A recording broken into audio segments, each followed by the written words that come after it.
Welcome to the Crystal Zinn podcast. I believe our bodies are a living map of the entire universe. All the answers reside within. Remember, you are sovereign, whole, and infinitely valuable. And the best gift we can give to the world is our own healing. Join me as we explore holistic tools, spiritual practices, and paradigms that are shifting the way people experience life, business, and relationships. I love to share education on the most recent medical research and cutting-edge technology on anatomy, neurology, trauma, development, and more to give us a foundation in understanding how to align, utilize, and upregulate our physical systems.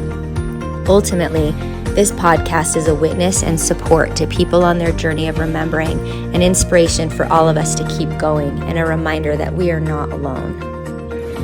Welcome to the Crystal Zinn podcast. Today, my special guest is actually related to me.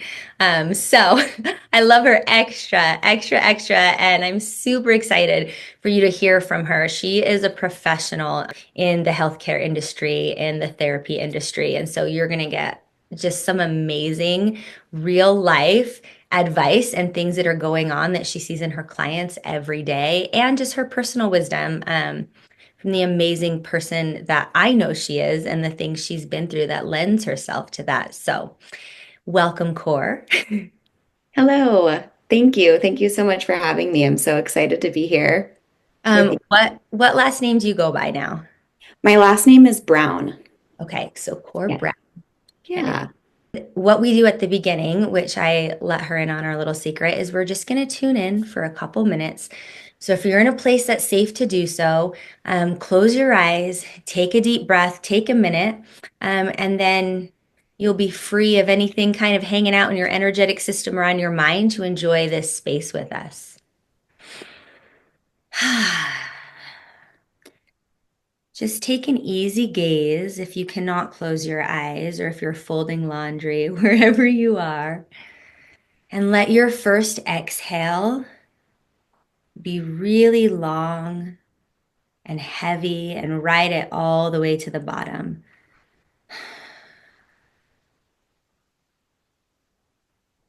And then take your next inhale however you want, relaxing your jaw, softening in places in your body where you feel a little bit of tension. Notice what happens when you don't try to control the breath. Maybe you do less and observe your inhale.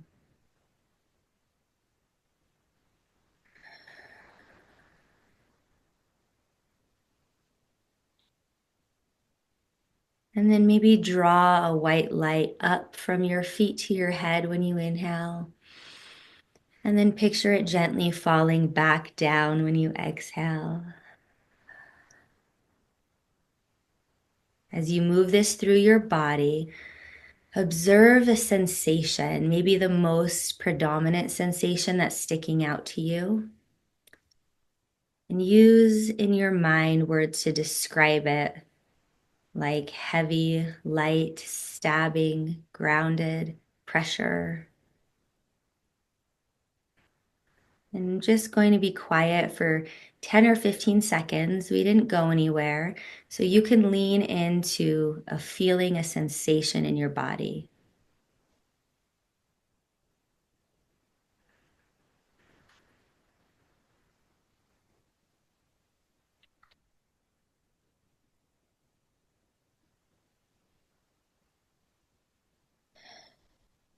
Good. Notice the breath.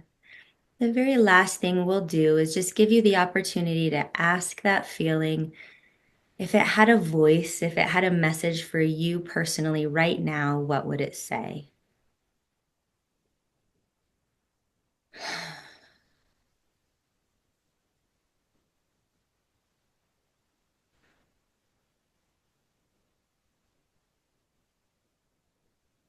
And then when you feel complete, blink your eyes open, come back.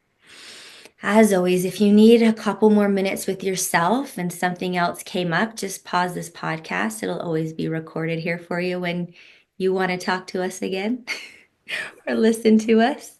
Um, Otherwise, we're back. Any initial thoughts from you, Core? I feel relaxed and a little more grounded. I noticed that my breath was kind of catching like halfway through, and that was really helpful to just reclaim the flow of things. So thank you for that. Great. Thank you for sharing.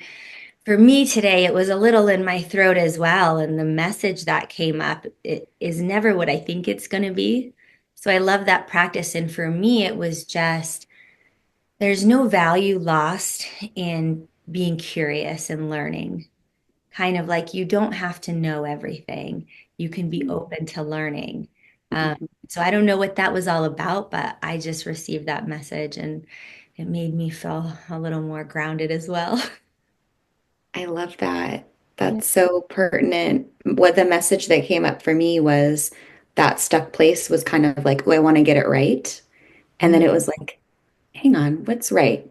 We're just talking and being curious and having a conversation here. And I think those two go together so well. So I'm excited about that. And that doesn't surprise me. So, just a tiny background for our listeners is me and Cora are actually cousins through step family, but I was inducted into that step family so early on. I just called them family. Um, and we've crossed paths a couple times, but it wasn't until I think we were adults that we've been able to have a couple more in-depth conversations and a couple relationships here and there. And I'm looking forward to expanding that out. Um, but that's kind of where we intersect. And you're a bit younger than me as well, in real life. And I feel like you're just so much older than wiser than me in your spirit life. So that's why I'm really excited for this convo. Like I said earlier, I feel honored that you would come on. You feel like you're in a place where you can share because this is exciting for me. Yeah, it's exciting for me too. And you have always been sort of a older, cooler cousin to me that I've gotten to look up to from afar, and especially having shared interests around yoga and teaching and things like that. It's been really cool recently to be able to have a few more touch points and have some of these conversations. So cool. I do want to start with I want to read this, what you wrote, because I feel like this will appeal to authority of people who are like, what are we going to get out of this? What questions should I ask? How should I reach out if I have questions after? So, initially you do have the title of doctor, and I loved when we got to talk about that conversation about was it your PhD thesis that you did that Yeah. research on some cancer patients?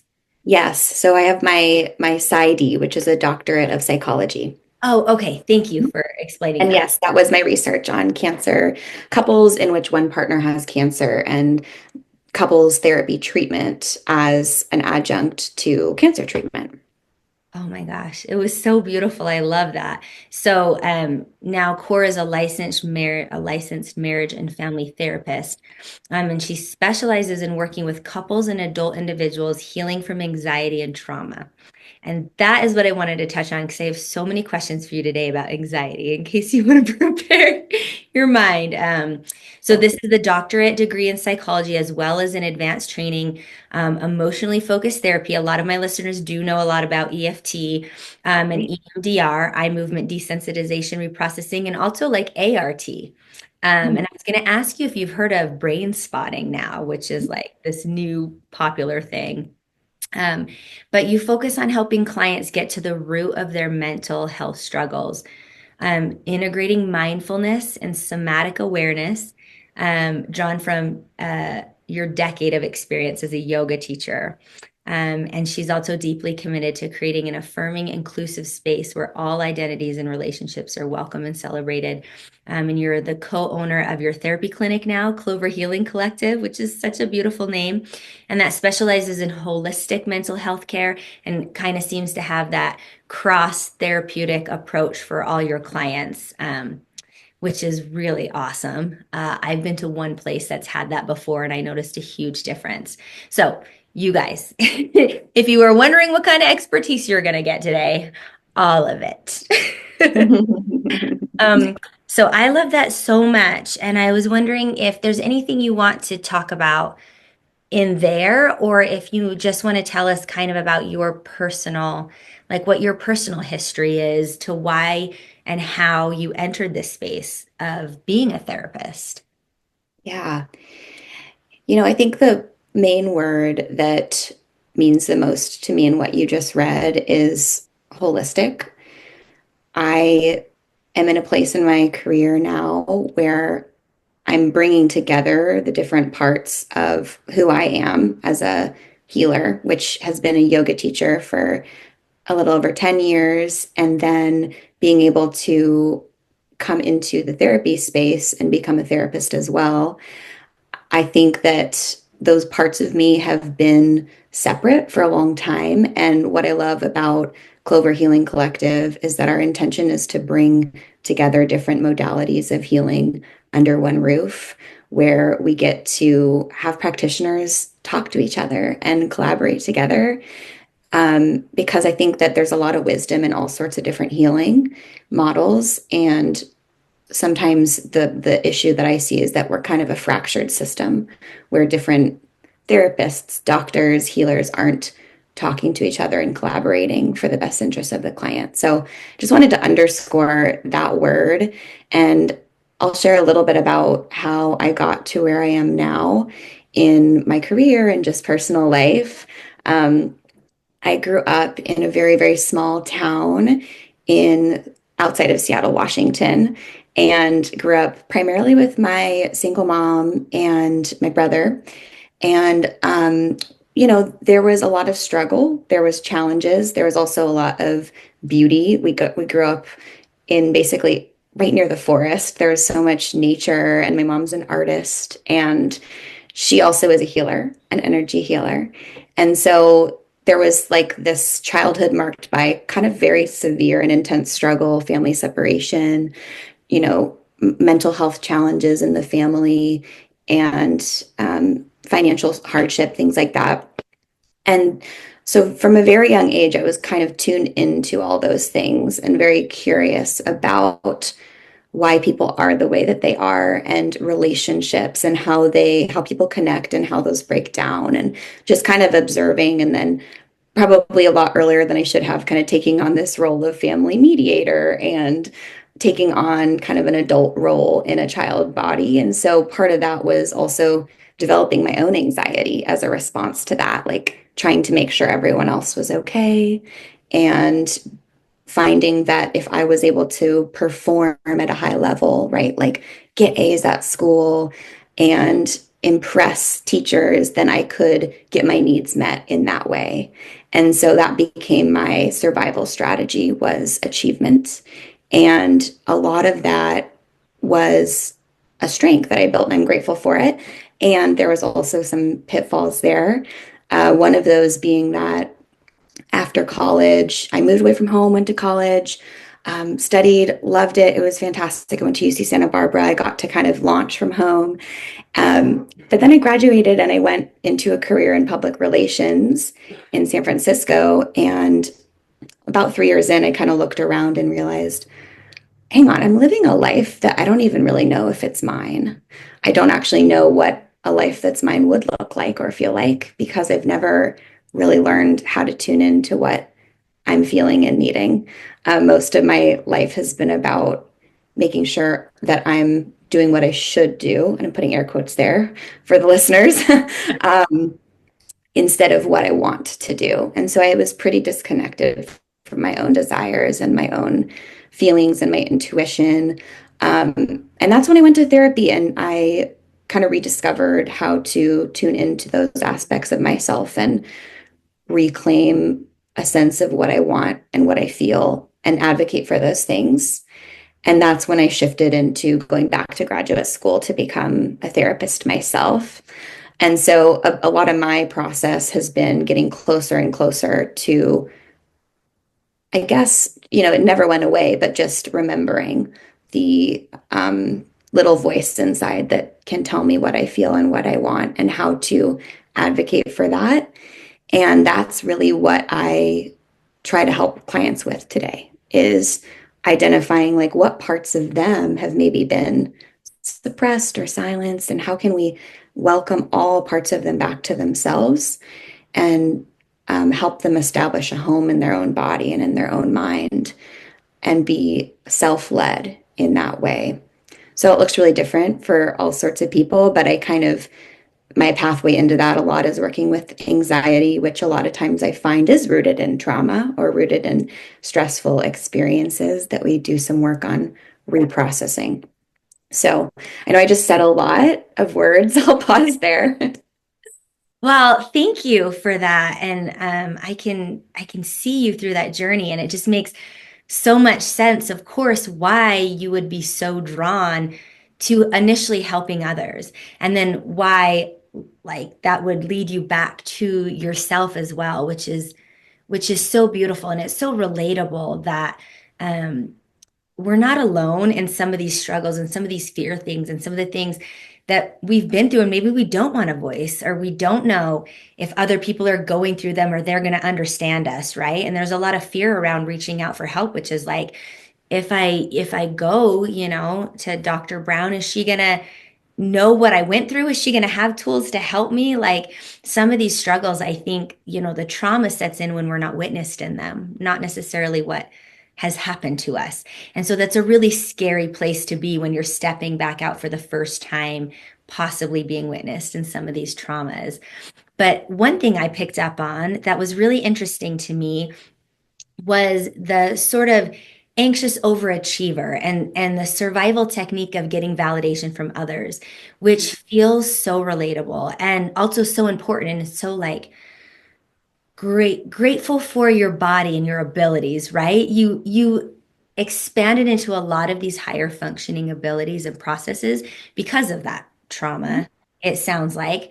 And then there came a point where you realized this isn't serving me anymore, but it saved you. It sounds like it saved you and it launched you, and it was such a beautiful way for you to get your needs met in connection, and skill advancement, right, and personal evolution, until it didn't anymore.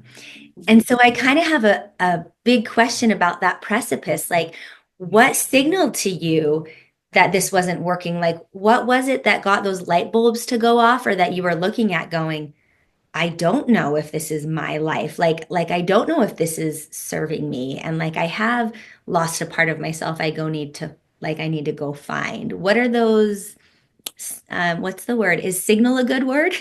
What would you It's a use? great word. That's a great word, signal. I love it. I would say in therapy, maybe we'd call it symptoms, right? Okay. Or signals, or yeah, what is happening in your life that all of a sudden you tune into and you recognize something needs to change.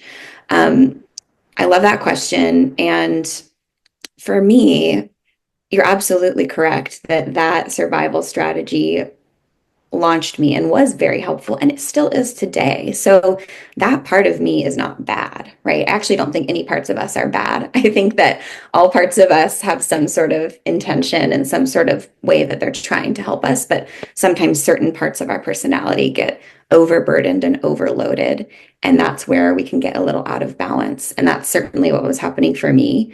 And I started to recognize that in my mid 20s when I was going to work in San Francisco, walking down into the financial district every day, feeling, and I would say in my head, I'm lying to myself. This is not what I want to do. I don't like this.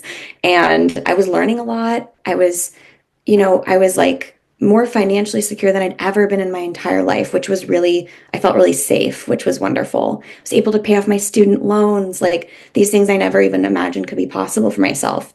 And I was not happy. The work I was doing didn't feel like fulfilling or aligned for me.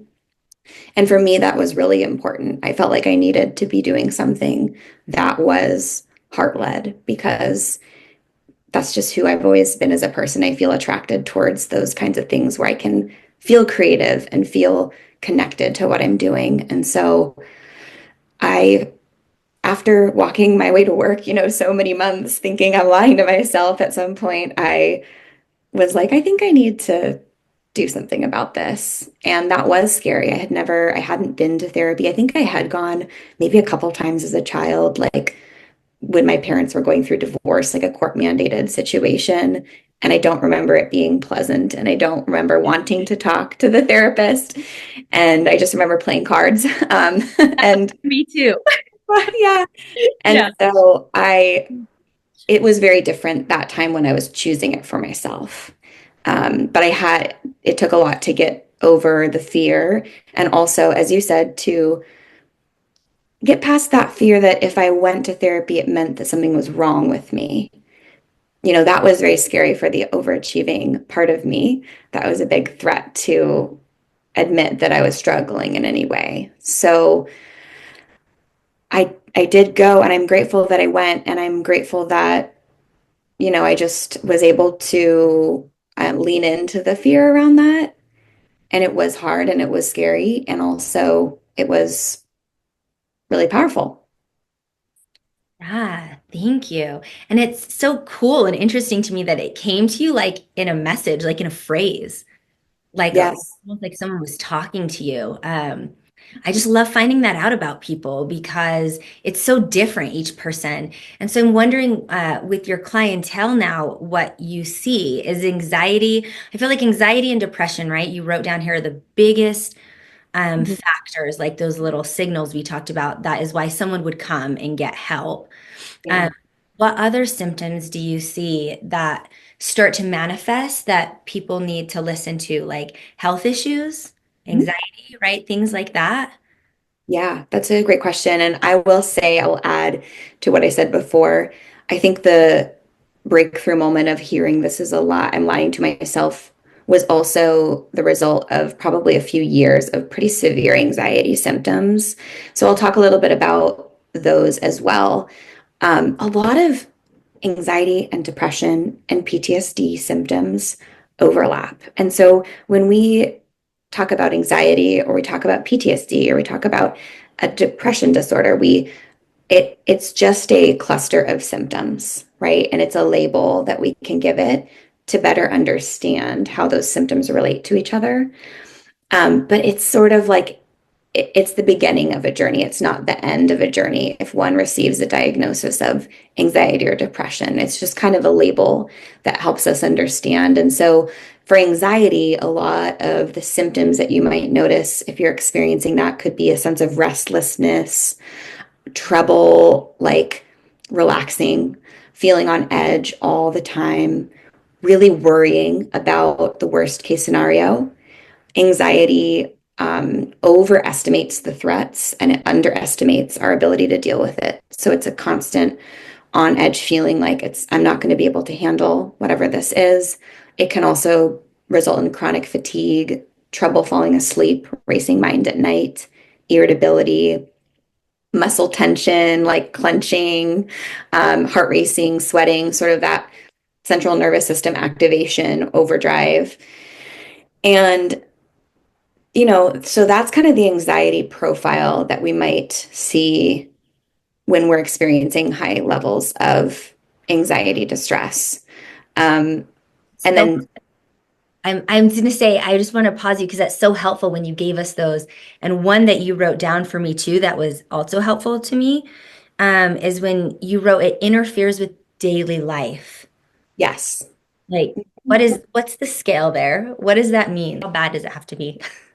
yeah. Well, it's a spectrum. So everybody, every human experiences anxiety at some level. It's normal to experience anxiety. So if I listed those things and you were relating and saying, oh, well, I have muscle tension, well, I have trouble falling asleep, it doesn't necessarily mean you have an anxiety disorder, right? It might mean that you're human, you're experiencing anxiety in different times of our life that will fluctuate based on the environment we're in, based on our life experiences, where it crosses over into what therapists would call an anxiety disorder that would meet clinical criteria for that is when there's a certain number of those symptoms that are all happening at the same time. And it's meeting a level that, as you said, is interfering with your daily function. And that again can be on a spectrum. So for someone that might be somewhat interfering, so that could look like, they're really, really every interaction they have at work, they go home and they're replaying it in their head and they're thinking what they could have said better. And they're worrying, and that's keeping them up at night. And that's, then they wake up exhausted and they're not able to perform as well in what they need to do at work or at home or in their relationships, but they're still able to function, right? But maybe on another more extreme side of that, this client profile is feeling so anxious about stepping outside of the house that they really worry something terrible might happen. And they hole up and they stay home and they completely isolate themselves. And that leads to degeneration of their health because they can't go to the doctor, or they can't go to the grocery store to get food for themselves. Like it can completely deteriorate their health on a very extreme level. So there's certainly a wide range. And I would say that most of the population that I work with is somewhere in the middle. Because if it's on the level of extremity where someone won't even leave their house, it's unfortunately very hard for them to come to therapy, right? That's super scary. Um, and then sometimes it does, there's a threshold until people reach out for care. They're like, okay, it's bad enough. Now I can. But I always encourage people like, hey, any anxiety, any hard feelings, anything at all, just having someone there to talk through it is not going to hurt. I love that. Oh, I love that permissiveness that you gave, that it can be a spectrum and all of it's okay. And I love what you said about even on the smaller end, why not ask for support? Why wait till it gets like you said that was a couple years for you before it got to a place where you were like, now I need some support here. It reminds me of this guy I used to work with a lot who calls them messages. When we were looking for that word earlier, and as you were talking, I thought, oh, that feels really pertinent. And so there could be a message that's just like a text message like, hey, you need to eat soon, or your kid forget his lunch at school. So, let's think about that. You have until 11 to do something about it. And then there could be like emergency message, right? Amber alert, flashing signs, like an escalated message. And so I just love how you talked about let's just kind of observe and maybe pass a little bit of a judgment on what is this message? How bad is this? Where am I on the spectrum? And what can I do about it? I love all of the things you listed that could be the messages or signals of anxiety, because then we can look at some of those things and say, how long are they going on to, right? What is this? It's all okay. It's all part of the human experience. And this is the other thing I picked up on. I loved you said anxiety is the overestimation of the threats and the Mhm. underestimation of our ability to deal with it. In a lot of the yoga lineages I study, which is why I love that you have this background too, a lot of the gurus will describe it like in the deep studies of yoga as a timeline issue, meaning Mm. there's somewhere you're living or something you think that's either supposed to be happening and it's not, or you're supposed to be there and it's not, or something in the past is still present. And so it's really just a timeline issue. And I wonder what you think about that because you do teach those mindfulness practices and somatic approaches in your holistic therapy, right? Yep. Yeah. Do you think I they I play? love that you brought that up, and I agree with that in a lot of ways. I think what's so interesting about that perspective is that it it assumes that, and this is true, right? Our mind can travel like to the past, to the future, our thoughts, and that's why we can overestimate a threat, is because our brain can jump and say, oh no, what's going to happen here? Or we can maybe get caught ruminating on the past experience and how it didn't go well or what was hard about it. But our body is always in the present. And so I think that that is where I see that yoga kind of methodology coming into the therapy space. A lot of the times our channel to healing is in the body, it's in the present. We have to come back. And one of the ways you can do that is through practices like yoga, through practices like breath work, just any sort of grounding. And that's a big part of the kind of therapy I do that's called EMDR, right? There's a lot of that like present process. We come back to the now. And so I think that I like that description of it. I think it simplifies it and helps people kind of understand, okay, yeah, there's a timeline issue here. And I also think that when you're in it and you're in the extreme of having a panic attack, for example, the past or the future is becoming the present in your body, right? It is happening. And so we can't solve for that on a cognitive level. We can't think our way out of a biological body experience, right? We have to be able to get into the body and slow things down and regulate the nervous system.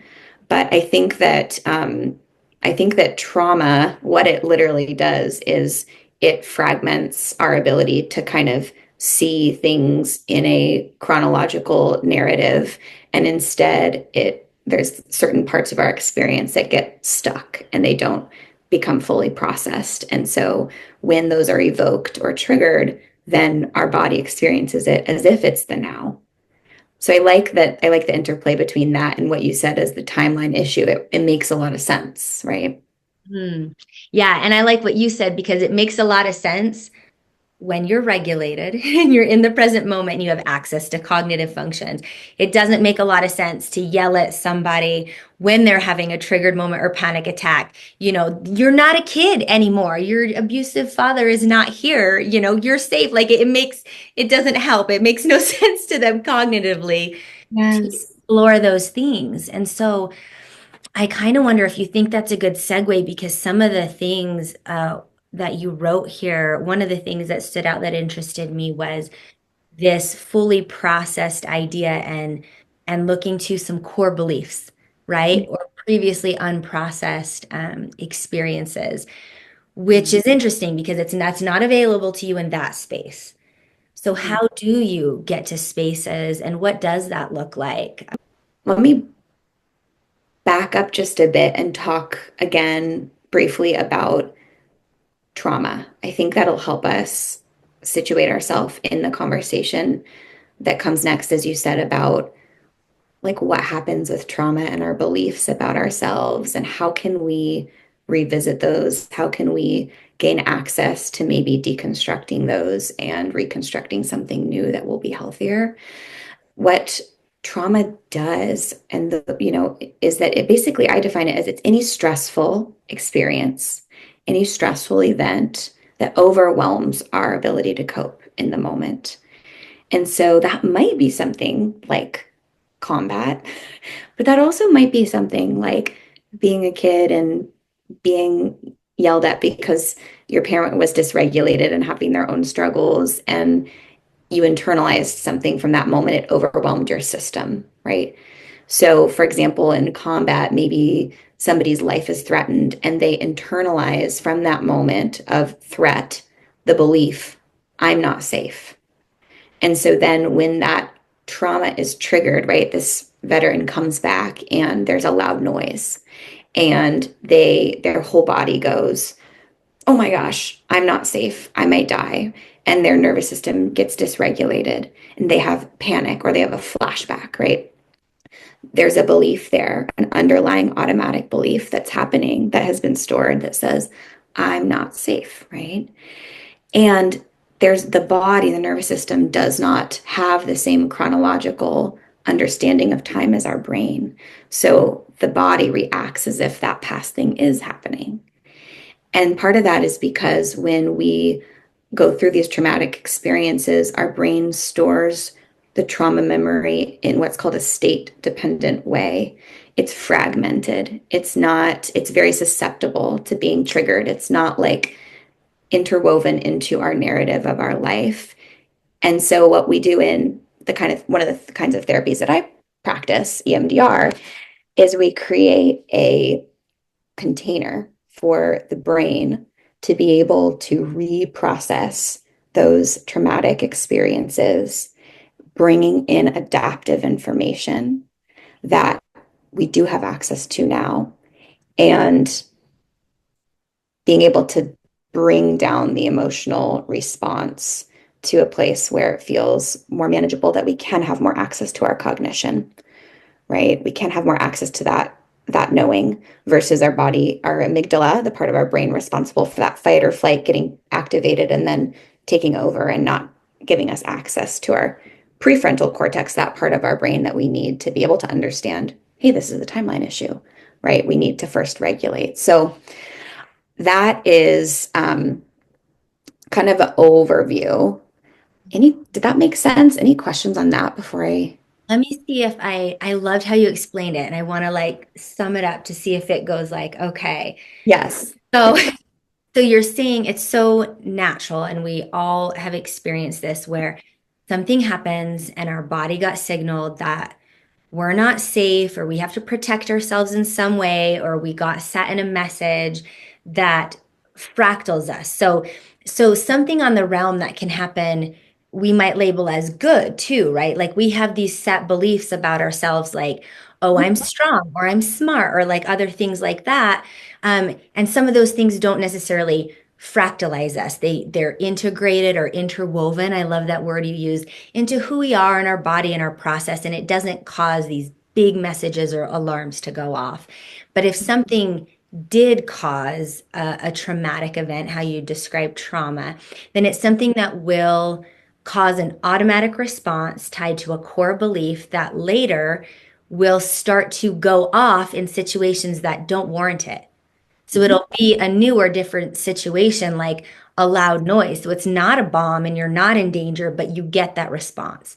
And so, from what you said before, it sounds like if we're experiencing anxiety and we're just doing normal things like grocery shopping, that's a signal or a message that this is probably going on because the situation that's happening doesn't necessarily warrant the fractalized state or that anxiety response or that panic or that I'm going to die.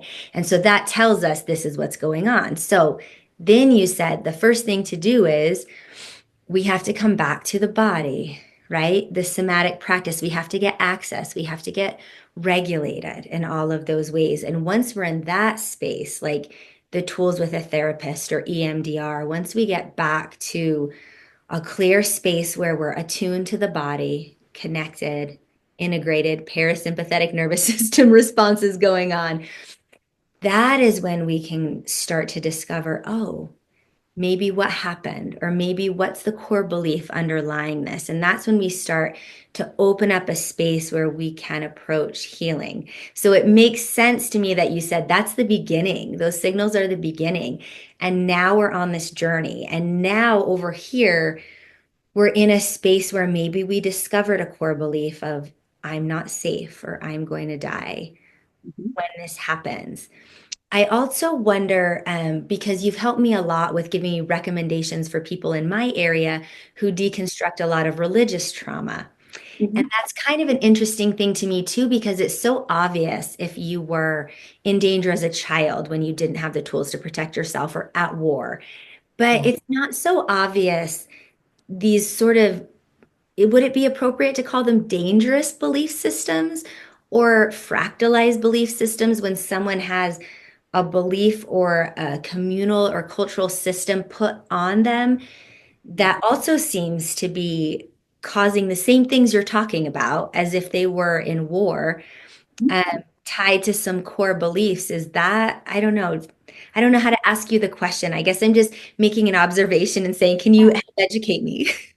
No, absolutely. And how I'm understanding your question is that you're asking about what about when it's more complex trauma? It's not you were shot at and now there's a loud noise. That's a little bit more of a clear, direct line. But what about when you go through an experience where it's a lot more insidious? There's a lot more little messages that maybe one or two on their own is not a big deal. But if it's like every day you're receiving these same messages and maybe it's harmful for some people, and maybe for some people it's not harmful, right? It's a lot more confusing. It's a lot harder. Yeah, is that the And same so, process that you just described? yeah, it is. And so let me give an example of a couple that I worked with, that I have worked with, and I won't use any identifying information, just kind of general themes here. And this has been multiple couples, so I'm making an amalgamation. Um, I have worked with a lot of couples who grew up very religious and internalized a lot of messages about sex and intimacy. And there was a lot in their experience they've shared, there was a lot of messages around, sex is dirty and bad. And if you do it, it's only done between a man and a white woman who are married. And if it is done in any other capacity, that means that you are bad and you are dirty and there's shame there. And I've now worked with a handful of couples where they come in to couples therapy because they're having a lot of trouble with their sex life. They want to have a robust, sex life and intimacy with each other, but their body won't let them. And we've noticed as we deconstruct, okay, what thoughts come up when you're in the moment and you want to have sex with your partner and it doesn't feel like your body can get there. And some of the thoughts that come up are, I'm bad, I'm dirty, this isn't a safe thing to do, this is a shameful thing, it has to be done in secret only. Or I've had couples that have come in where there's been like pornography addiction or affairs or things where that has been fragmented, right? Because, oh, that's not safe to be integrated into who I am. It's something that has to happen over there in the shadows. And so, as we are able to identify those beliefs, it's sort of just like a loud noise in the grocery store going off and your body responding as if a bomb. It's that those same thoughts are coming up, and then your body is clenching up, pulling away, withdrawing, saying no, even though you're with a safe partner and wanting to be engaged in that way. And so I think that that's a way that we can kind of, again, draw that line in a way that's a little more complex. And part of what we do then is once we're able to identify with a couple or with an individual, what is that negative belief about yourself? What is that automatic thought that comes up? We also get to ask the really cool question of what would you like to be able to believe instead? You know, where did you learn that from? Okay, here's maybe where you learned it and absorbed it. What parts of that actually fit for you? And maybe what parts of it do we want to rewrite? Because you get to actually build your own narrative here for your own life. And then we have to practice those new narratives, right? We have to be intentional about that. And that's part of what the EMDR process helps us to do as well. But it's hard at first. It's like learning a new language or learning how to walk again, right? You have to retrain your brain and your body to say in the grocery store, oh, okay, I heard that loud noise. I'm safe. Let me take a breath. I'm safe, right? Or okay, I'm, initiating sex with my partner. Ooh, I feel shame. I feel dirty. I feel bad. Hang on. You're okay. You're enough. This is your choice and you're worthy of this, right? Like it's a process. It is. And it is like learning a new language. And then it's not ever truly learned, right? Until it's actually practiced in the body. That solidifies in the learning. Um, Yes. I appreciate that aspect of it too. When I hear people talk about, hey, this could take years, right? Give yourself months, maybe give yourself decades, maybe see this as a trajectory of learning for your life, right? And this time around, whatever you believe in that, because that provides us, especially when you are healing from perfectionist symptoms or there's shame involved, that every time that comes up, it's going to re-signal that I'm not enoughness. Mhm. I love that, just extended period out. I'm also wondering if it is true that there are one or maybe two, but very few of those deep down basic core beliefs when you really get into it that are the initial and root cause, because your practice is so much about finding the root and not Yeah. symptoms. When you get down to the root in a lot of these things, Is it just maybe one major root usually for a person that is presenting itself in all these different ways, or is it a different root for each problem? Yeah. I think there's a lot of common collective roots that we get down to. And so when I'm working with clients and we're doing that discovery upheaval process, I'm asking the question, if that were to be true, what would it mean about you? Right? So go back to that example with the couple, it would mean if I did have sex with my husband, it would mean that I'm dirty. Okay, if that were to be true, what would that mean about you? It would mean I'm bad. Okay, what would that mean if you were bad? What would that mean? What would that mean about you? That would mean that I'm unlovable. That would mean I'm worthless, right? Like I think that a lot of the themes that it comes down to are around the bucket of safety, right? The bucket of responsibility Okay. and the bucket of power. And so responsibility for me is the thing of like, because this thing happened, it means I'm bad or I'm worthless. It's a shift of responsibility, right? This abusive thing happened or this painful thing happened. I'm not enough, right? Taking responsibility for something harmful that happened. And I think there's a lot of like those themes of not enoughness there. Not enough. I'm bad, right? I'm not lovable. Those are like the things we as human beings we all want. We all need, right? Yeah, It's our I basic. see. That seems very human, like that big overarching theme of human safety. I'm not enoughness. That's why I liked when I read some of these common things like women trying to do it all, carrying the mental load, the burnt out, anxious, never feeling like enoughness. I see that a lot. And while I know our experiences are nuanced and different with each person, the underlying emotions are the same, and I feel like that's where we connect as humans. That's where we, experience the trauma as humans, but that's where we heal in connection with others in these same themes. And so we need that. The men experience deep shame, hiding secrets, numbness, avoidance, addiction. That's huge. I've worked in addiction recovery for 20 years. And that does seem to be that similar theme. This is a big one I wanted to ask you about: existential fear about our country and the world. This one, I would say, since COVID, was not one I was really aware of before, but has been coming up in a proliferation everywhere. And I'm not really sure how to couch it or where that's coming up. How would you talk about that one? Yeah, Do you see that a little?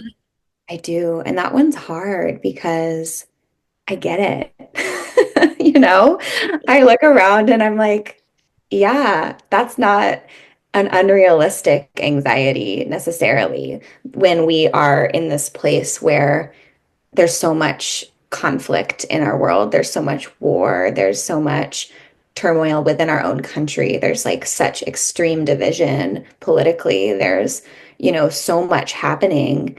And I see that coming up. Certainly, I think since COVID, it's been a a lot more pronounced. And I just see it as people looking at, the separation and the extremes that are happening in our country and in our world and feeling helpless and feeling like, what can I do to help? I don't feel like I have any power. Again, I think that comes back to that powerless It sounds feeling. like your power bucket you gave us. Yeah, right. It's like I don't know what to do to help this. I'm only one person. And a lot of fear from people considering becoming parents around what will the future look like for my children? What will our world look like for my children if I have children? And I think how I've tried to meet that is just going back to what you said a while ago about it's not even if you can go through a traumatic experience and it won't necessarily manifest as trauma or PTSD. if there's a container to process that and there's togetherness around it. And so that's how I approach it. I'm just like, I'm here with you. I see that. Yeah, you're afraid of that. That makes sense. And you know what? Like, you're not alone. And I think that that goes a long way to just also let people have their fear and let people have those feelings and let them know that they're not alone in it.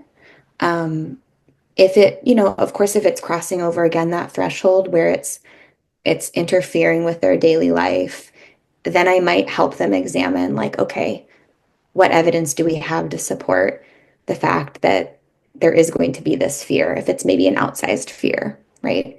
But sometimes the fear is valid. And I'm like, you know what? Fear is a human emotion. Let's just be in it together. You don't have to be alone in it. We can breathe through it. We can process it. And you can know that that makes sense. Oh, I love that. I got chills when you were talking about that because it's not so much solution driven, it's more attunement and connection driven. Where, yes, there is an aspect, like you said, where maybe the quantity or how it's showing up can be tied to some childhood or core beliefs or something that we can process through and relieve Correct. some of the weight of it. Yeah. And I sort of wonder why the collective is being triggered in that power bucket. Thank you for giving us that right now, because maybe there is a lot of work for us to do there as Mhm. people and as a collective, anyways.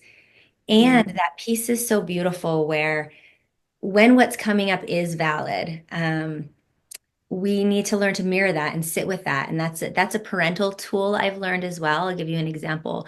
My little girl was singing a solo um, for a church performance on Sunday for Mother's Day. And we had practiced lots of times, and she loves singing in public. So she sings in public in lots of different venues, my youngest. Um, and we had practiced it, and right before we went in, she kind of stopped. Like she stopped walking. We were walking from one room to the other, and she said, I'm nervous, mommy. I'm a little scared. And and I kind of knelt down. I crouched down so I could see her, and I was like, "Oh, you are. Oh, thank you for telling me. Thank you for noticing that and voicing it. Like, Mhm. what does that feel like? Like, what just happened for you? I'm here, tell me about it." And she was like, I don't know. I feel nervous. And I was like, where is it in your body? Is it like butterflies? And she was like, yeah, like kind of in my stomach. Because in that context, it feels so simple. And I've learned it in the context of parenting. Like, Mhm. okay, yeah, mommy feels that too. When mommy has to get up and dance or sing or even speak, I feel those butterflies like right here, and it feels kind of like I have to pee and kind of like I want to run away. Like, what does that feel like to you? And she's like, I don't know, because she's learning, that language. And so she kind of felt it. And then I was like, hey, what do you want to do? And she was like, I'm ready. Let's go in and sing. And I was like, okay. And it didn't actually require any further Mhm. witnessing or tools. It just required a mirror in that simple um, experience. And so Yes. he gave me to that in that bigger experience. I just got chills because sometimes these things feel so big. And so we don't think that mirroring or witnessing or empathy or sitting with it could help sometimes. And Mhm. so I'm grateful for that reminder that yes, it can. Like, let's just be in the moment and then use our tools of discovery to say, if that's not working, maybe there's something deeper here, but that at least can relieve and provide some healing in the communal aspect of if that was never done. I was talking to someone else the other day, which exemplifies this point, and I didn't know how to respond to her in that moment or how to be a good friend. I was just sort of listening and being like, this is a thing. I'm learning. I'm taking this in, tell me what's going on here. And it sounded like what she was saying in that really big aspect. And it was about, the wars and the world and politics. And the thing she kept repeating over and over again was, does nobody else see this? Does Mhm. nobody else see what's going on? I feel like I'm crazy. I feel like I'm the only one. I feel like I'm in all this panic and terror, and nobody else is saying anything. And those are the phrases she kept repeating. So I like wrote them down. and Mm. kind of reflected them back to her. But for my own learning, I was like, it sounds like this is what you're saying. And so I wonder with your education and background, where you kind of go from there when you're hearing those repetitive things. Yeah, yeah. It's so, well, first of all, it's a really good question. And I want to just be like, back up for a second, because as you were talking about your daughter and helping her process her fear, I was getting emotional because I was just thinking how healing that is. Like a lot of us, I'll speak for myself, but I also know a lot of clients in my generation and generations before us, parents didn't have that education around how to be with a child's feelings. And so there was a lot of, suck it up or just trying to fix it, right? Like, no, no, you're okay, you're okay, you're okay. And not creating space to just be with it and notice that there's so much power in that attunement. And that actually maybe is the solution most of the time. And then when you're able to attune to those feelings and you're able as the parent to be like the safer, wiser other who can say, okay, I can help you contain this feeling. Like, let's be with it, right? And then it doesn't feel so overwhelming for the child. It's like, oh, well, my mom can be with this emotion. Maybe I can too, you know? And so I was just like, oh, that just warmed my heart. And it made me feel so hopeful for the future generations who have, parents like you who are, creating those spaces and also that have education on how to do that because it's not always intuitive or easy, And so I think we can do that with ourselves. We can do that with our clients or anyone that we're meeting in a healing space, or even with friends, even with, family members or anyone in our community.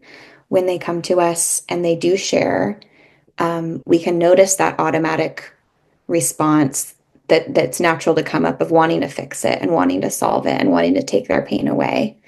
And instead, we can regulate ourselves enough to be able to just be with it.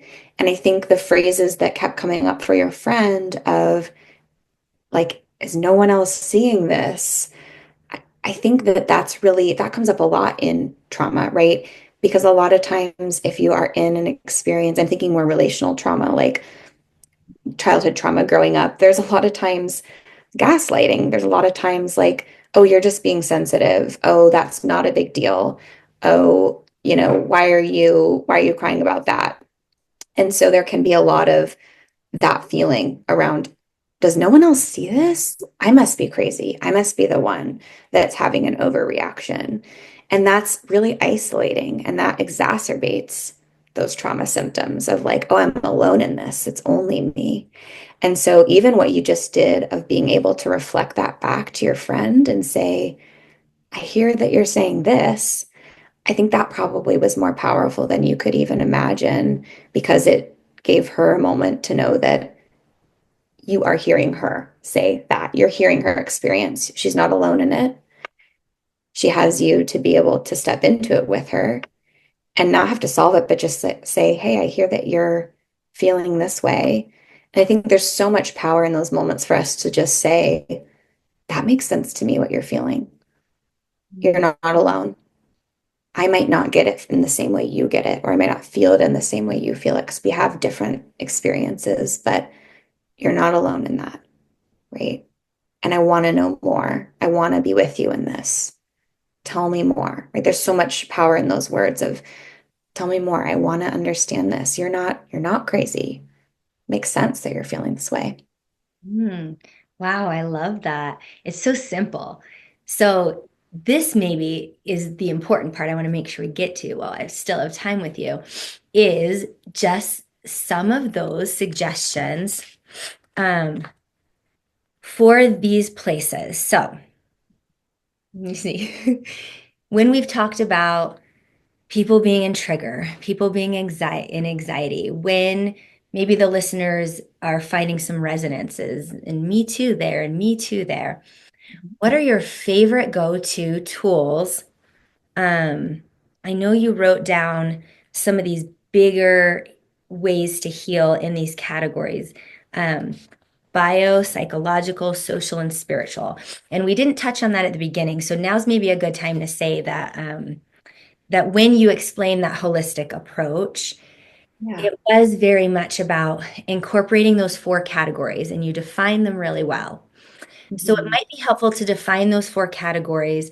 And then maybe would you give us in those categories your best go-to health meters, tips, tricks, like how can we access in those areas some tools that are just kind of simple, like, and I bet people have already come up with them because in our talk I've already felt some things that's like, oh, me too, that feels like a spiritual category, right? So maybe define those categories for us and then give us some tips in those if you're with Okay. Of course. something I else love is that. important to weave in, please do. Yeah, I love that so much. So I, the framework that I understand our mental health from is called the biopsychosocial spiritual model. And this framework understands that there's no biomedical symptoms without a psychosocial effect and vice versa, right? So in to pare that down even more, anything happening in our body is going to impact our minds, and that's all going to impact our relationships, and it's going to impact our sense of spirituality or our ability to connect to meaning. And so, in the biological category, when I'm working with clients, I'm doing a holistic assessment. So, I'm looking at all these four categories of biological health, psychological health, social health, spiritual health to understand where some of the maybe the deficits are that could use a little more support. And biological health are things like anything to do with our physical health. So, how's our sleep? What's our diet and exercise like? Is there any chronic illnesses that clients experiencing? Genetics, right? Are there predispositions to anxiety or depression or any other experiences and any other conditions? Neurochemistry, um, the brain, and just bodily systems, like how those are functioning. A Well, lot of things. that's huge. And that's like the number one, like over or underrated thing.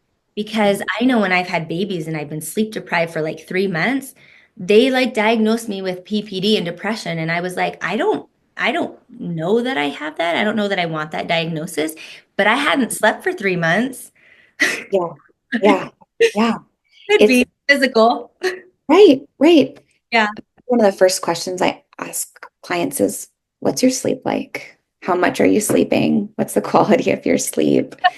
And also, what's your diet and exercise like? Because if you are malnourished or you're not giving yourself enough whole foods for your body to function, we cannot, like, you might understand it within like the chakra system, right? Like if those basic needs are not met, like that root chakra, safety, security, I think of that as like our biological needs, our basic needs. We can't like transcend up to the next layers of this model. So as I talk next about psychological needs, social needs, spiritual needs, I do think of them in that order. Like I think we first really do need to address the basic needs of the biological physical health, That's right? So I always ask clients, yeah. yeah, That's helpful. I Like always ask clients, sorry. I think our no, connection's going beep, beep, beep. Finish what sorry. Finish good. what you're saying.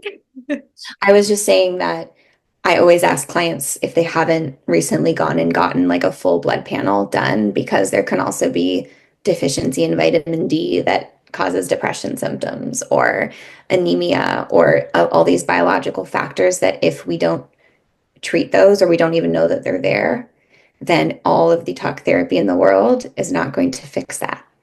So, I love that. And for women, hormones too, right?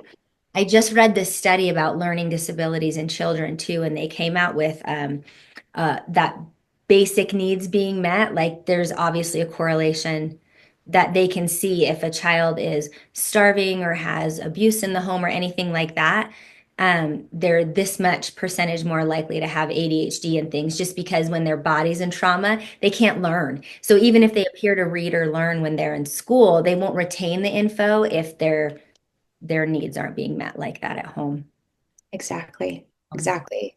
yeah, that's huge. Thank you for that huge reminder. Oh my gosh. Yeah. Be quiet and let you tell the rest. But even in my brain, I'm like, what did you eat for breakfast? Yeah. It's so, what I noticed was, oh, I'm drinking coffee on an empty stomach before I eat anything. Yeah, my anxiety is getting ramped up first thing in the morning and my cortisol is getting jacked up. That's not going to be good for anxiety. Like, hang on, let me take care, give my body some fuel first. So, good reminder. And then the second bucket is our psychological health, which is about well, a lot of what we touched on before about those beliefs about ourselves, our emotions, our thoughts, our behaviors, how we cope, how we how I talked earlier about that achievement part of me, like that survival strategy, that was a part of my personality structure, right? That's psychological health. And trauma fits into there a lot and grief, right? So is this the bucket where talk therapy helps the most? So I would say yes, but I also think that talk therapy has a place with all of these. Like, I think that we can be most effective with talk therapy if we're talking about all of these systems and we're not forgetting about the biological health or social health or spiritual health. I think that's why I thought we need to expand and step into a place where all of these are a part of the conversation. And it's not just talking about our feelings and thoughts, because if those other aspects are ignored, then it's not going to be as helpful. Okay. Okay. Yeah. Yeah, this bucket seems a little tricky to me, the psychological bucket. Mhm. Mhm. Like, how do you judge that? How do you assess that? Like, how do you assess that for yourself too? Like, Yeah. your ability to learn? Is it, you know what I mean? Is that tied to it too? Is it negative mind patterns, like how you're talking to yourself? Like, how do you see those things? Yeah. So I think this one can be harder for us to see ourselves. And I think it is one of the things that when we go to therapy, we do a full assessment on identifying any of those anxiety symptoms, any depression symptoms. But if you're living in that every day, that might just be your reality. That you might not know, oh, I'm experiencing negative thought patterns. You're like, this is just my reality, right? So we might have awareness of our psychological functioning. We might have an understanding that, oh, I have really negative self-talk, or I've got a really intense inner critic. But we also might not have awareness of that. And I think that first tending to those basic needs, again, gives us more ability to step into a place of self-reflection where we can ask those kinds of questions and get curious about the nature of our mind and how it's working and what our narratives are and what our beliefs about ourselves are. But if you are starving or you don't have, access to shelter, like we're not going to be doing that kind of, we're just in survival mode. So that's why I think that that first layer of physical safety, body health comes first, and then it can give us access to do some more of that psychological processing and getting curious about that. Thank you. So what's this social one all about? Yeah, so social is about relationships and relational health. So that could be our family, that could be friends, that could be romantic partners, community in general. It also can be our career, it can be what we do, just anything to do with how we are as a social being. And so a lot of times in my work with clients, we're identifying what are our patterns in relationships. Is it, to use your example from earlier, like, is it really comfy and cozy for me to sit with my child who's having some fear? Or is that something I avoid? Right. And if I do avoid it, like, what do I do in relationships when I'm met with a challenge or I'm met with an emotion or a disagreement? And we start to map out what those patterns are to understand how we function in relationships. And then also just like how am I satisfied in my relationships? Do I feel connected? Do I have sources of support that I can rely on when I'm having a hard time? Or am I isolating myself? That's the social category. We ask ourselves these questions and then we see some patterns or things we don't like. What's the help for social stuff, right? Like where do you learn that? Now you're not a kid anymore and you're not like being forced to be in class with all of your teammates and being like, now you have to share, now you have to be nice here, now you have to show up here and not here. So where's that support and learning system of how to be social now that we're an adult, especially for women? Because I like the trauma that you mentioned with women in here. And I think this might be a big part of it is us relearning what our social health might look like. Absolutely. I think that the first piece is embracing vulnerability because, especially as an adult, when you don't have school anymore, you don't have a social system that's built into the fabric of your everyday, you have to create that for yourself. And I think that's inherently a vulnerable process, whatever that looks like. So if that is like we as human beings need connection. We cannot survive in isolation. Like we are wired for connection. And it's part of, why how we thrive, but also how we get sick is we get sick in isolation and we need each other. And so um, I think embracing vulnerability is the first step and knowing that it is going to feel uncomfortable and potentially scary just to even step into a new space, a new community. Maybe it's like, I don't have the courage to talk to somebody new yet, but I'm going to go to this yoga class, or I'm going to check out this community event. Or I'm going to start having conversations with people in my life that I do feel comfortable with in a curious way where I even ask them questions like, hey, how do you feel about our relationship? Like, I'd love to, um, I really value our relationship and I want to be able to be there for each other. And one thing I'm just getting curious about is how I show up in relationships. And I'm curious how you're feeling in our relationship. Like that's super vulnerable. It opens a window for connection. Yeah, I love that. Yeah, getting curious and being able to ask in those spaces. And I love what you said about community, joining a community, because sometimes that feels safer and a little bit of anonymity before you Yeah. fight for like that's what I was wondering is this the category where we have to like maybe hear and write down everyone's complaints about us? And be like, that is going to be what I point to for saying if I want to do some real work, I could lean right in there. Our judgments, Yeah. other people's Yeah. complaints, our patterns.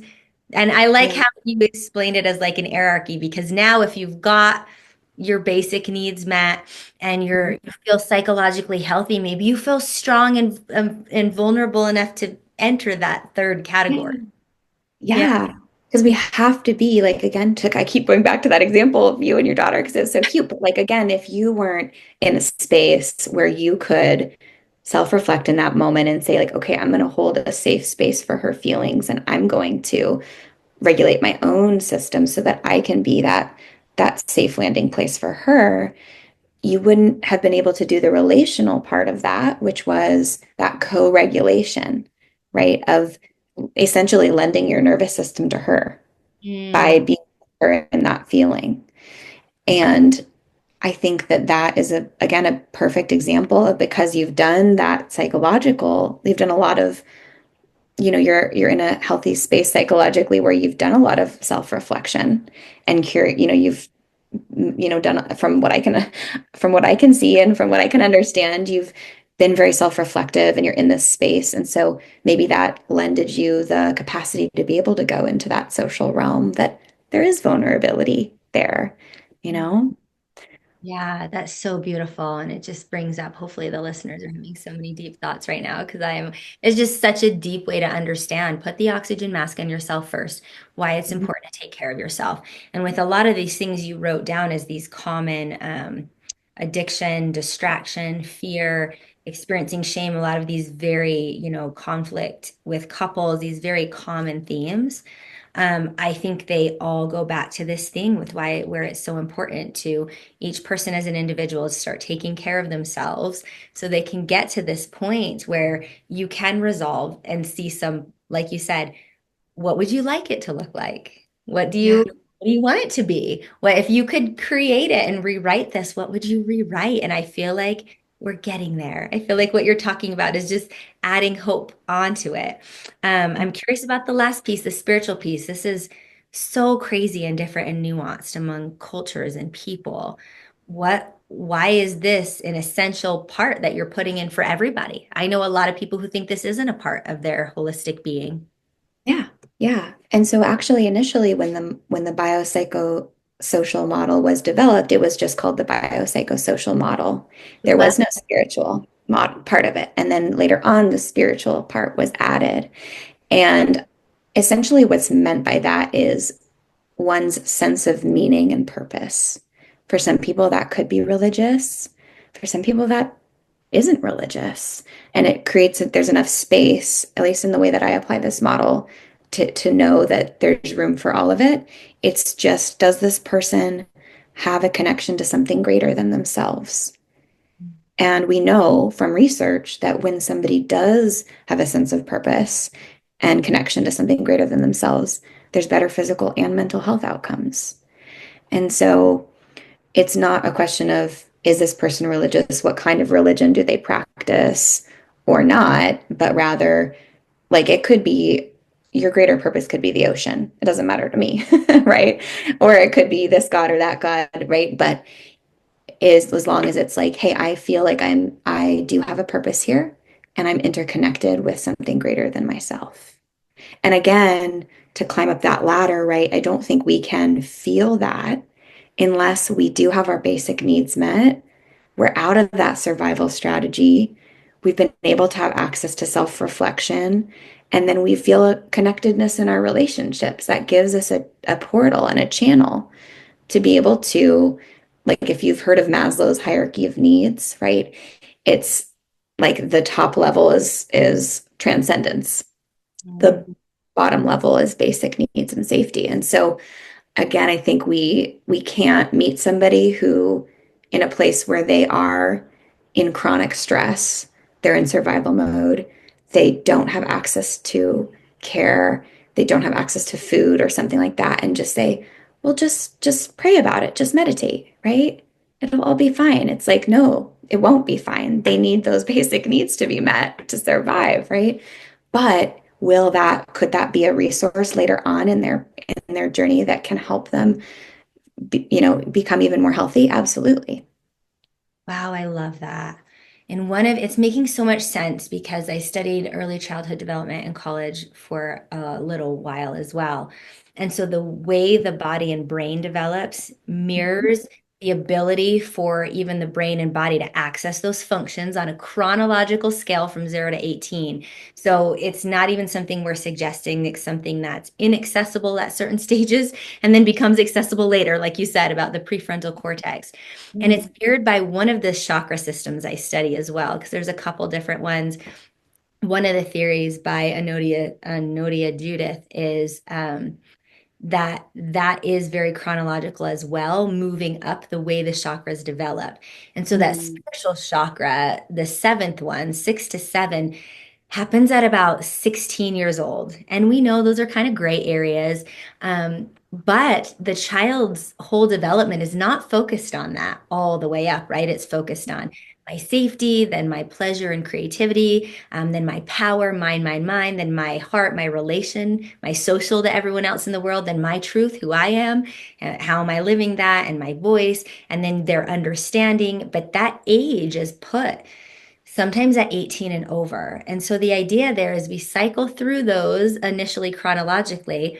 And then if that happened perfectly with no traumas and perfect parents and all of the things as, you know, I don't know one person that's happened perfectly for yet. And I know a lot of people. right. Then you have the opportunity to flow through them again. And it becomes a circular process after.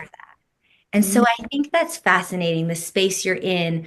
meeting people somewhere from Mhm. 18 to 80 later and kind of putting the pieces back together and going like, where are you in this flow? Where are you in this circular model? What pieces need beefing up? Where are you in even just an evolutionary model, right? But it will kind of continue to cycle at deeper and deeper levels where I have found myself coming back to the idea of safety at a deeper level each time. As a baby, it was feed me and change me and give me shelter. At Mhm. 18, it was like, I need to develop this at a deeper level about providing for myself, like you did in college, my education, my money, my car, my shelter. Then again, as an adult, when I had physical problems and babies and I'm married, I had to find a deeper, where does my sense of safety truly come from, right? Maybe my eternal perspective, maybe my purpose, maybe my self trust. But I think we kind of keep going through these. Um, and so I love that idea. I love that it models all of that. And I love the work you're in. I love the way you talk. I love the supportive practices and models and education you have. It just seems so calming to the nervous system. Like it's all allowed here. We're going to look at all of these pieces of you and Mhm. try to bring them back together. And it's all welcome here. And there's tools for each of it, each piece of it. And I think there's some really good information that people have in places they could go now or things they could ponder on or self-assessment. And so Yeah. I'm wondering if there's just some deep thoughts or something on your heart that you're wanting to share about these messages or these ideas before we end, and then verbally give everybody this last information I'll tag here about how they can connect with you and the projects you're doing and things like that. Yeah. So as you were reflecting all of that back to me, what came to my mind was just a reminder that there's no one size fits all intervention that's going to fix our mental health. There's not one single therapy model or one single supplement or one single medication or one single, practice, in my perspective, that is the fix. And I think that as humans, we really want that. We really want to find the one silver bullet that fixes it all. But I think that healing comes from bringing together and caring gently at different parts in your life for all these different facets of who we are, our physical health, our psychological health, our social, our relationships, spirituality, right? And it's okay to, one, not do all of that at once. It's okay to just tune in to what feels accessible to you and get curious about these different parts of your experience. And I also want to say that, it's a strength in my perspective to go to therapy. It's not a weakness. It doesn't mean there's something wrong with you. It means that you are getting brave enough to say, there's something I want to shift here. And that's a huge strength. And it's a vulnerable process. And so I just want to celebrate anyone who is, in that space where they're thinking about that as a possibility. And it doesn't even have to be talk therapy, it could be any sort of self healing, journey. Like the first number of years for me was my yoga practice before I ever stepped into a therapy office. And they're both complementary and have supported each other in different ways. And so I just want to really encourage people that, it's a strength to know when you need support and to ask for it. And also that any good therapy is not ultimately going to be telling you what to do or giving you advice, but rather helping you identify your own feelings and needs and forge your own path forward that aligns with the answers of your own intuition. Oh, I love that. That makes sense. And all of the Eastern practices and studies too, the best teacher is the one that points you back at yourself. And Mhm. and I love that saying, when the student is ready, the teacher appears, right? But more like what you said, when you're ready, you're going to reach out, right? You're going to seek out the things. And so you'll be ready for the support. And then the saying goes on and says, when the student is truly ready, the teacher disappears. Yeah. Because Yeah. your teacher is ultimately, you know, launching you and pointing you back to yourself. They're not there, for a lifetime membership. Exactly. Exactly. Yeah. Beautiful. So, will you verbally tell people what the best way to either get a hold of you, follow you, continue learning from you would be? Mhm. Yeah. So you can follow me on Instagram. My handle is Dr. Core Brown, and my therapy clinic is handle is Clover Healing Collective on Instagram as well. You can also reach out to me by email. I think we'll put that in the show notes. Do you want me to read it out loud as well? I'll throw that in the show notes. I really want to know about this project. Can we follow it now or is it new? So the project is new. My co-founder Dale and I, Dr. Dale Coleman, and I are starting a YouTube series coming this summer that is going to be called Mother Figure. And it's going to be a space for open conversations with anybody who is in the role of a mother figure and daughter. And we're really curious about just that relationship. And we want to cover all sorts of different topics. It's not going to be therapy sessions, it's just going to be a space for open conversations where Dale and I will then be able to have some conversation about what's going on from kind of an attachment lens and just be able to bring these conversations to light because I think so many people can relate and there's so much complexity in that mother-daughter relationship. And we want to remind people that they're not alone and that we're all going through those complexities together and navigating those layers. And so that will be coming this summer. And if anyone is interested in being a participant, they can reach out to me on Instagram or by email. And if you're just interested in following along on the series, then we'll be posting more as we get closer on Instagram as well. Great. That's exciting. I just have to say, what a beautiful service to the world. And I hope to be part of that in some way, even if it's just following along. I will be there. I will be the first subscriber. So thank you. Thank you Yeah. for just, taking in your experience and the world and alchemizing it with your life force and then giving it back out to us in just this amazing, beautiful, abundant way. It's just, we're lucky to have you in this world. And I'm lucky to have you as a cousin. So thank you. We'll just end with namaste or sat nam, whatever people do. And as always, follow me, Crystal Zinn Yoga, on all platforms, anywhere you can find it. And I'll post my upcoming things. I have a retreat to Italy leaving June 1st. By the time this launches, you probably won't be able to come with us, but stay tuned for the next retreat this fall, and reach out if you need anything, again, with suggestions and fun guests. So thank you for tuning in today. Namaste. Namaste. Thank you for listening. Connect with me on Instagram at Crystal Zinn Yoga. Subscribe on my website at crystalzinnyoga.com to receive tools and practices for your holistic journey and to be the first to know about offerings, workshops, trainings, and retreats. We live in powerful times that require courage, bravery, compassion, authenticity, community, and grounding. You're not alone. Check out my free content, classes, and meditations on YouTube under Crystal Zinn Yoga and have a beautiful day. Sat Nam.